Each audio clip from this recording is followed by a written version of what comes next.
Happy Vlogmas Summer season, honey buns. Today we are going to be making a matching hat to match our vest. Let's get started. Honey Bun TV.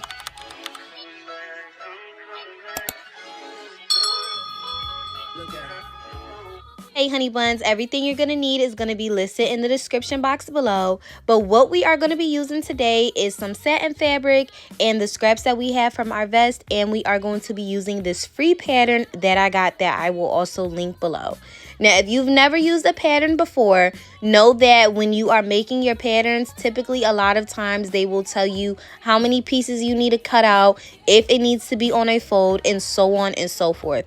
And literally the best step of them all is putting them and matching the pieces up together and taping them and cutting them out. So that is what I am doing here right now.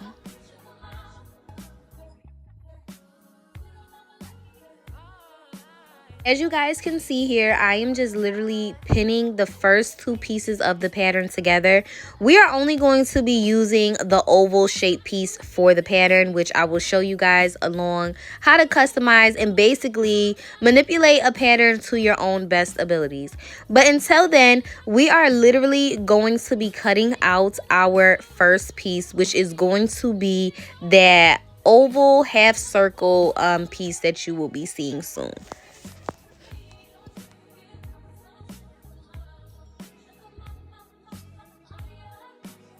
Now, this pattern, like I was telling you guys before, a lot of times it'll tell you if you need to cut it on fold and how many pieces.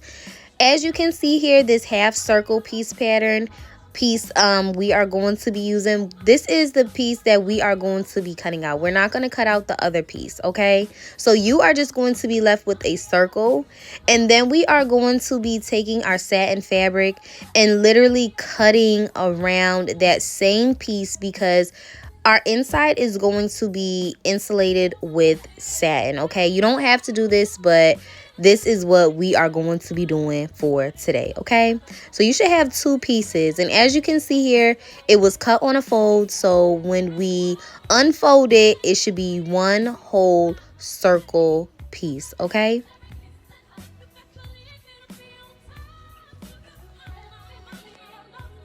Now, I'm just showing you the other piece of the pattern that typically you would cut out, but we're not going to be using this piece today. We are going to be making our own bottom. Now, if you choose to use this piece, you could choose to use this piece. This PDF for the pattern gives you instructions on how to, but I wanted this to be a kind of more of a beret that fit my head more. So what you are going to be doing is taking about approximately, I want to say 20 inches of a rectangular piece. This is dependent on how big your head is.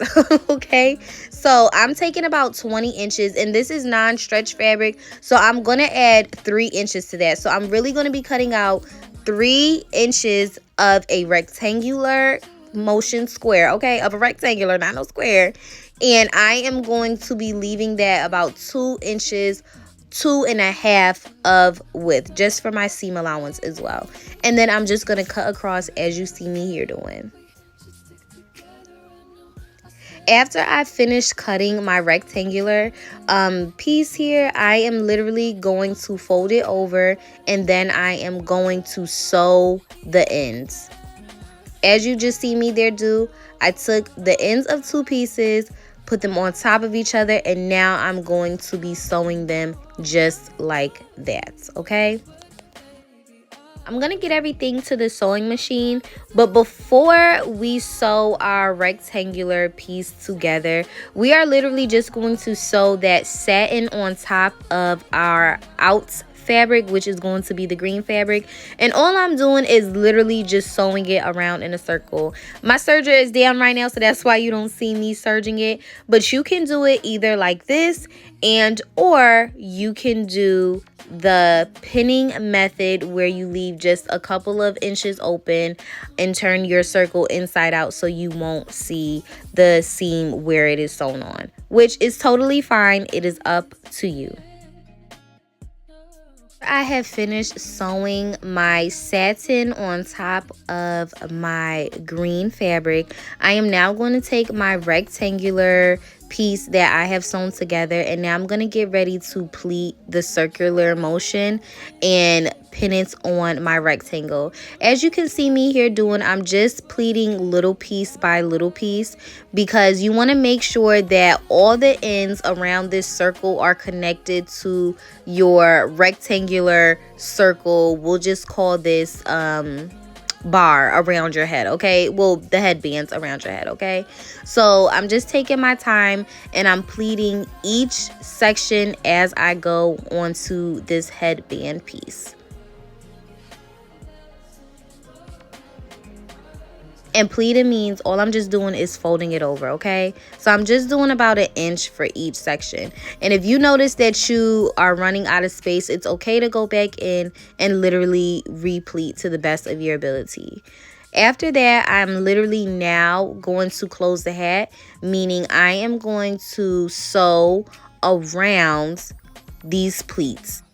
Now, after I have finished sewing around the pleats, I am just going to cut off the excess strings that I have, honey bun, and I am just going to bring that headband down. Now, as you can see here, you can see where the pleats are, and they came out so cute. Not too much, not too subtle, but just right. Now, honey buns, I will see you tomorrow on honeybun TV _ for Vlogmas Sewmas season. Mwah.